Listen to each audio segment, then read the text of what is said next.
جی تو بچوں، یہ تو ہم سبھی جانتے ہیں کہ جو مشترکہ خاندانی نظام ہے یعنی جوائنٹ فیملی سسٹم ہے، یہ ایک بلیسنگ ہے۔ تو آج ہمارے مضمون کا جو ٹاپک ہے وہ جوائنٹ فیملی سسٹم ہے۔ تو ہمارا پہلا پوائنٹ یہ ہوگا مشترکہ خاندانی نظام، اس کی اہمیت اور اس کے فائدے کیا ہیں، اور ہمارا دوسرا پوائنٹ ہوگا کیا وجہ ہے کہ روز بروز جو مشترکہ خاندانی نظام ہے وہ ناکام ہوتا جا رہا ہے، اور تیسرا پوائنٹ یہ ہے کہ ایسا کیا ہونا چاہیے یا کس قسم کے اقدامات ایسے ہونے چاہیے جس سے اس سسٹم کو بچایا جا سکے۔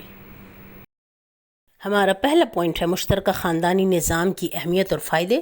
تو مشترکہ خاندانی نظام کا سب سے بڑا فائدہ تو یہ ہے کہ مل جل کر رہنے میں برکت ہوتی ہے، پھر جتنے بھی اخراجات ہیں وہ سب جب ملا جلا کر کرتے ہیں تو اس طرح سے کسی ایک پر بہت زیادہ بوجھ نہیں پڑتا۔ اسی طرح سے اگر ہم سنگل فیملی سسٹم اگر دیکھیں کہ جو لوگ اکیلے رہتے ہیں تو ان کے اخراجات بہت زیادہ ہوتے ہیں، اور اس کے مقابلے میں جو لوگ جوائنٹ فیملی سسٹم میں رہتے ہیں وہ تمام جو خاندان کے افراد ہیں وہ مل جل کر گھر کے یوٹیلیٹی بلز، گھر کے تمام اخراجات، ان میں ان کی شیئرنگ ہوتی ہے، پارٹیسپیشن ہوتی ہے، شرکت ہوتی ہے، جس سے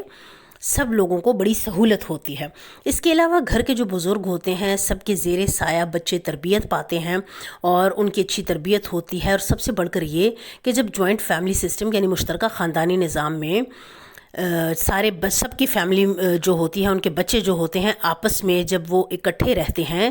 تو انہیں اکٹھے رہنے سہنے کا سلیقہ آتا ہے۔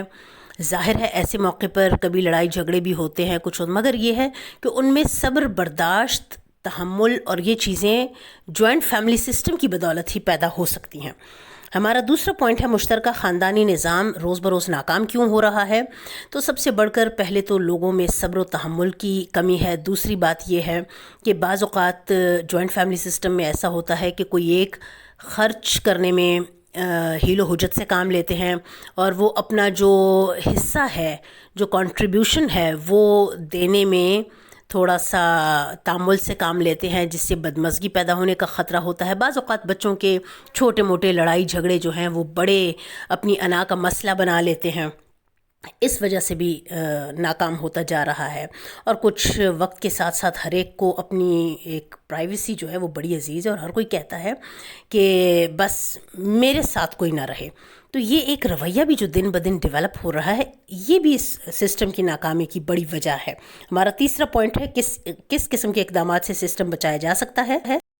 سسٹم کو بچانے کے لیے سب سے پہلے تو گھر کے جو بزرگ ہیں